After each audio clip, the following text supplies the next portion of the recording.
Salut à tous! Si nous considérons d'un côté toutes les richesses de ce monde et de l'autre l'œuvre que Jésus-Christ a accomplie pour l'humanité, nous pouvons voir à quel point Jésus-Christ est un cadeau précieux. Et pourquoi accepter de tout abandonner juste pour le suivre est la meilleure décision que l'on puisse prendre pour son propre salut. Précédemment, nous avons appris que quiconque accepte Jésus-Christ comme son Seigneur et Sauveur ne devrait pas fuir lorsqu'il est confronté aux pires circonstances. Au lieu de cela, il devrait s'opposer au problème en invoquant le pouvoir qui lui est donné par le Seigneur Jésus. Et comme contexte, nous avons vu comment David, grâce à la puissance de Dieu, a pu vaincre les Philistins. Aujourd'hui, nous allons voir la réaction de David dans une autre circonstance et apprendre 4 points essentiels pour déclencher la victoire de Dieu dans nos vies à nous. Alors, sans perdre de temps, commençons. Pour la lecture du jour, allons dans 1 Chronique 14 du 13e au 16e verset, qui se lit comme suit. Les Philistins se répandirent de nouveau dans la vallée. David consulta encore Dieu, et Dieu lui dit, « Tu ne monteras pas après eux. Détourne-toi d'eux, et tu arriveras sur eux vis-à-vis des mûriers. Quand tu attendras un bruit de pas dans les cimes des mûriers, alors tu sortiras pour combattre, car c'est Dieu qui marche devant toi pour battre l'armée des Philistins. » David fit ce que Dieu lui avait ordonné, et l'armée des Philistins fut battue depuis Gabaon jusqu'à Gézer. Amen. Ici, la Bible dit que les Philistins se répandirent de nouveau dans la vallée et que David consulta encore Dieu.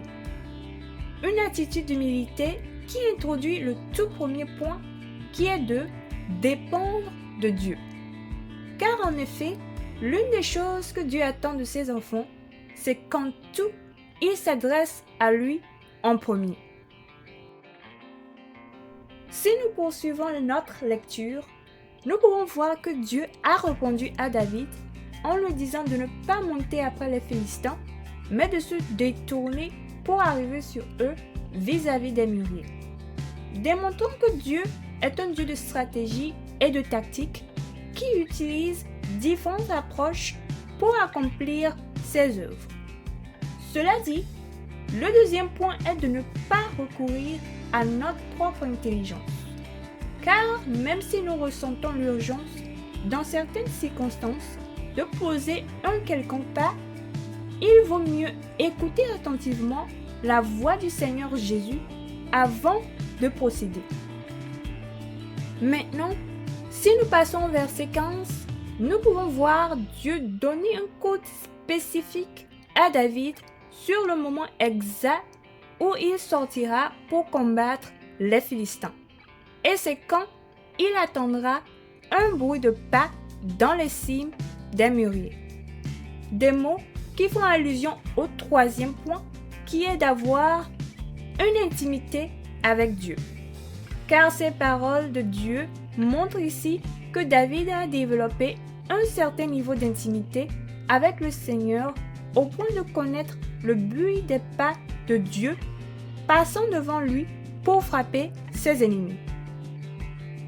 Dans le 16e verset, la Bible dit que David marcha selon le code que Dieu lui a donné et l'armée des Philistins fut battue depuis Gabaon jusqu'à Gézer. Un exploit qui nous amène à notre 4e point, mettre en pratique les instructions de Dieu. Parce que tout comme dans le cas de David ici, Dieu ne s'attend pas à ce que nous fassions quelque chose d'extraordinaire ou de bizarre. La seule chose qu'il attend de nous, c'est de l'écouter et de faire ce qu'il dit. Et alors seulement, il combattra pour nous, mettra la honte à nos ennemis et nous donnera la victoire existante qu'il nous a réservée.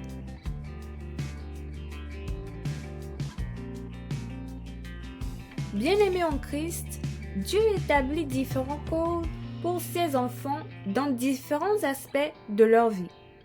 Cependant, pour accéder à ces codes, les enfants de Dieu doivent mettre Dieu en premier en toutes choses, ne pas recourir à leur propre intelligence, avoir une intimité avec Dieu et mettre en pratique chaque parole qui sort de sa bouche.